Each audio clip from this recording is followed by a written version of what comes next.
So, The Amazing Spider Man 2 was the second and unfortunately final movie in this new ish Spider Man universe with Andrew Garfield and Emma Stone. And it once again features the two of them, as well as the return of Sally Field. Also features a bunch of new faces this time, including Jamie Foxx, Dane DeHaan, Paul Giamatti. A whole bunch of things happen in this movie. And this movie taking place after the events of The Amazing Spider Man 1. Peter is dealing with a whole bunch of stuff. His relationship with Gwen has had turbulence and such. He can't be near her, and she doesn't understand why. Meanwhile, some new villains come up, including Electro, played by Jamie Foxx, Peter, his old friend Harry, who is Green Goblin now, and we have a movie that is just one giant mess, if I'm being honest. This was a movie that I was actually not looking forward to. I remember kind of being very split about The Amazing Spider-Man at the time, and I read everything that was going on with this new movie, and I'm like, they don't know what they're doing. They don't know what they're doing. And by that I mean, it looked like they were doing the exact same things that undid Sam Raimi's Spider-Man trilogy. And that is basically cramming a bunch of villains, including Harry Osborn as Green Goblin, and just try to make a movie that does so much that it forgets to do just the very basic stuff. And I'll be honest, if you've watched my channel for a while, you know that I am an advocate for watching movies in a movie theater. But also, if you watch my channel, you know that I have seen every Spider-Man movie in theaters, usually on its opening weekend. This movie was actually the only time I did not see a Spider-Man movie in theaters. I waited until this movie hit, DVD and such to watch it because I knew what was going to happen. I knew this was going to be a giant disaster of a movie. And it was. It took them almost 3 years to reboot Spider-Man from Sam Raimi's to Mark Webb's. But from Mark Webb to the MCU, it took them less than 1 year. Think about that for a moment. This movie is rough, you guys. This movie is pretty bad. This movie is pretty awful. And arguably, I think this is the worst Spider-Man movie of them all. I will start off with some things I do like in this movie. First off, I do think that they actually go out of their way a little bit to fix some of the mistakes from the first movie. Like, okay, there is a better suit for Spider-Man. Cool, it actually looks more natural in this movie. Better looks of the villains overall. I think the villains actually act like actual villains, not like some stupid caricature. I do think the tone is also better in this movie, despite some of the heavier stuff that is in this movie. We'll talk about that in a little bit. Also, it does look admittedly better. Something I don't like about The Amazing Spider-Man, as I mentioned, is just how dark it is. And I'm not talking about figuratively. Literally, this movie's way too dark. And I think there's a lot more daytime scenes, which I think actually work. It definitely looks more poppy. It looks more colorish. And I do like this movie's style overall. Andrew Garfield and Emma Stone together are probably the only two actors in this movie who I think are at least decent. Obviously, they dated at this point, and I think they were dating during the making of this movie, but they have so much chemistry in this movie, and I feel like they were the only times where it's like, okay, their performances are actually decent. There are some fun action sequences in this movie, particularly Spider-Man's first fight with Electro is pretty fun, for the most part. There's a couple things in the fight that I just don't like, but we'll talk about those. And also, admittedly, like something I figured going into this movie was that Gwen Stacy was going to die. Yeah, it's not really a spoiler. Gwen Stacy dies in this movie. How that's handled is actually very well done. I think the actual scene itself is very powerful. It's impactful. The scene where Peter's web is just coming down to her, and you can see like the little pieces of web that kind of look like fingers and such. That was very heartbreaking. That was very sad, and I felt like the movie actually handled that very well. And Peter's emotional journey throughout handling this, I thought also was very well done. It makes the rest of the movie, I don't want to say it makes the rest of the movie watchable, but it's like one of the few good scenes in a movie that is just otherwise a chaotic mess. Everything else about this movie I think is awful, like pretty bad, and it's just shocking to me that Sony made the same mistakes as they did with Spider-Man 3, cramming in so much that they were left with basically nothing. And I think it's even worse in this movie because, you did it once before, and you didn't learn your lesson the first time.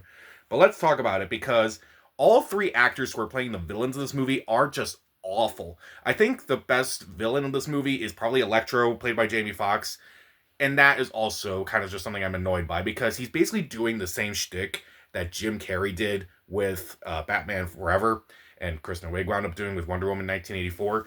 when you know it's a when someone is obsessed with a superhero in a superhero movie, it's not going to go well for them, and it doesn't go well for Jamie Foxx in this movie.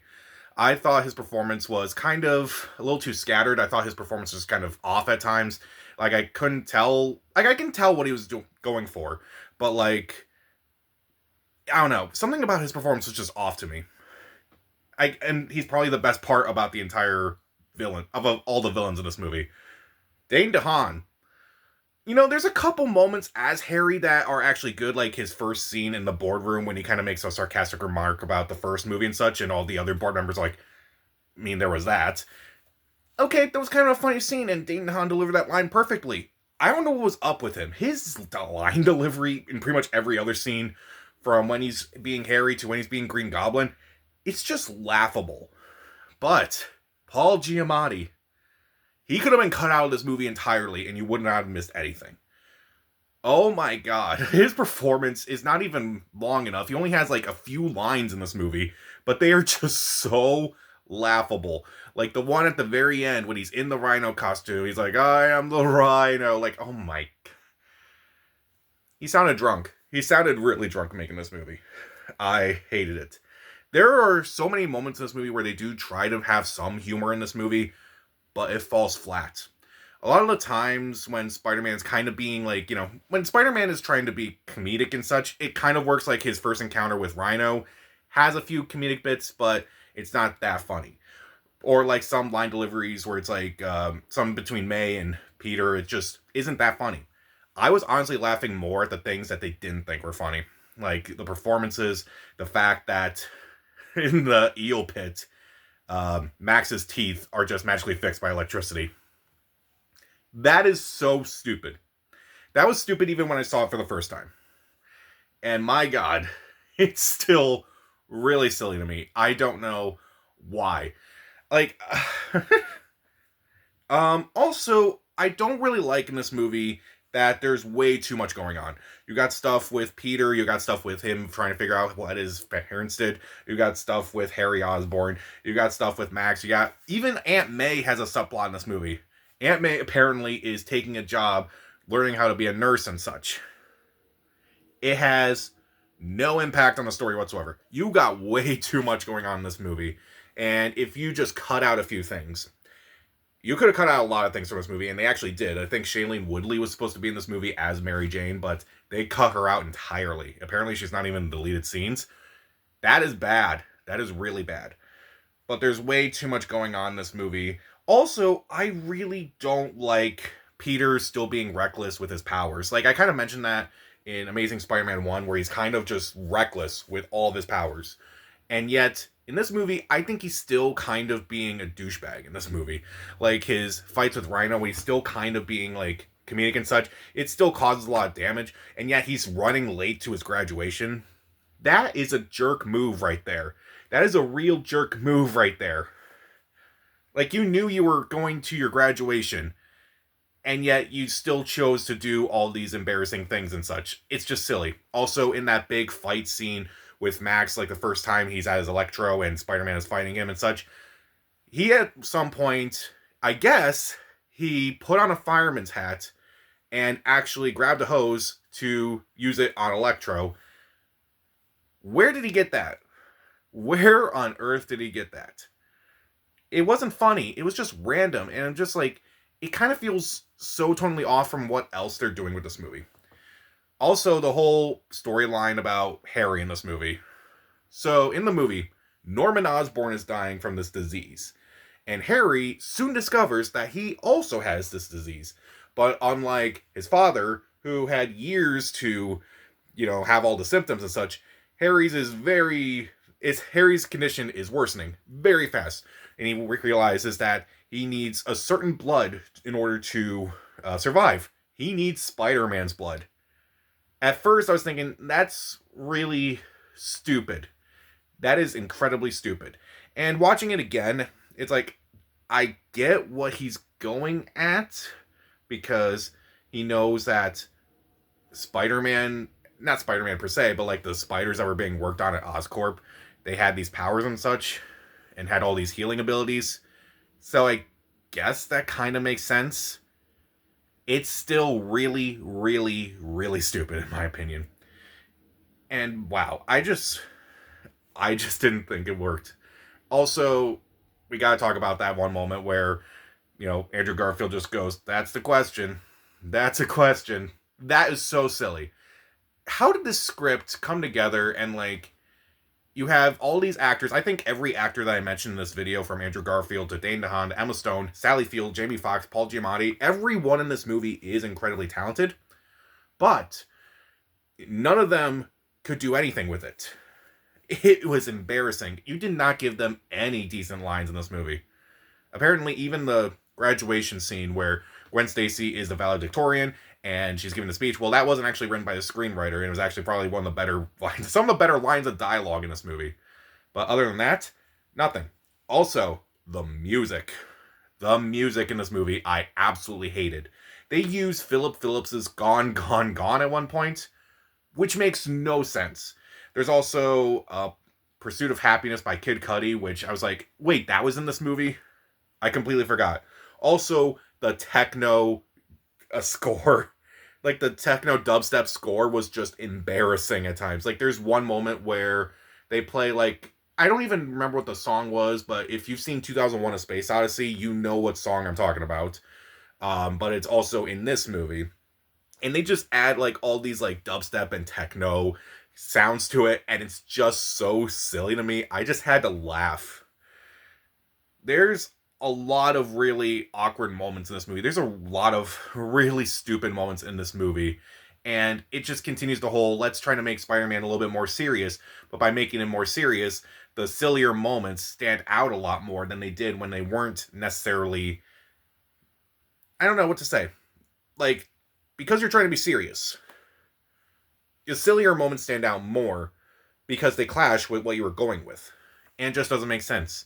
And the fact that like this movie was also trying so hard to set up a Sony cinematic universe and such, looking back on it, it's just really silly and it's really pointless. And considering how well this movie did, not well, yeah, it's just bad. Like, because Marvel was so successful with their cinematic universe, it seemed like every other studio needed to have a cinematic universe. Like, obviously, DC or The Mummy. Remember that movie? That was really bad. But, like, they tried to have expanded universes.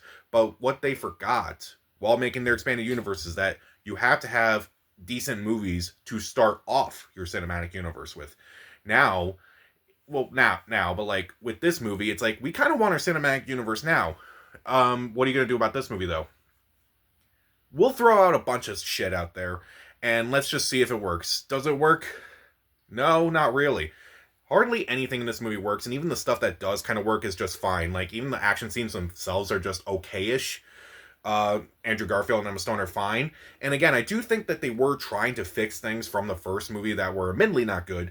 And also, Gwen Stacy's death, I think, is actually one of the best handled things in this movie, but pretty much everything else about this movie falls flat. The intended humor is awful, but the sillier moments are really bad. The acting from pretty much all the main villains, Jamie Foxx, Dane DeHaan, Paul Giamatti, all awful. There's so many storylines. Peter is still really dangerous with his powers, and he's just a douchebag in this movie. He is an asshole. And I still don't like the music of this movie. I guess James Horner, he was supposed to do the music for this one, and kind of saw the direction they were going, and he's like, no, I'm out. So they went with Hans Zimmer instead. Hans Zimmer, why?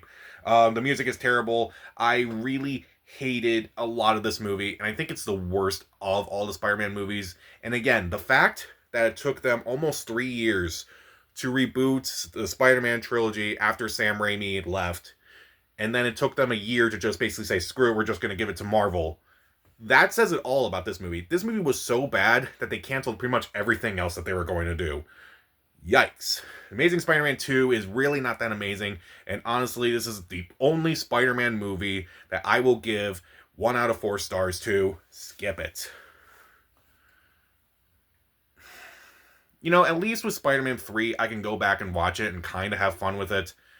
This one, I can't. And it's just embarrassing.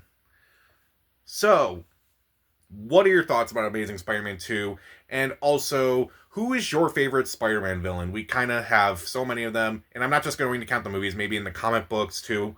Comment down below, subscribe to the channel. This is Pat, and stay safe.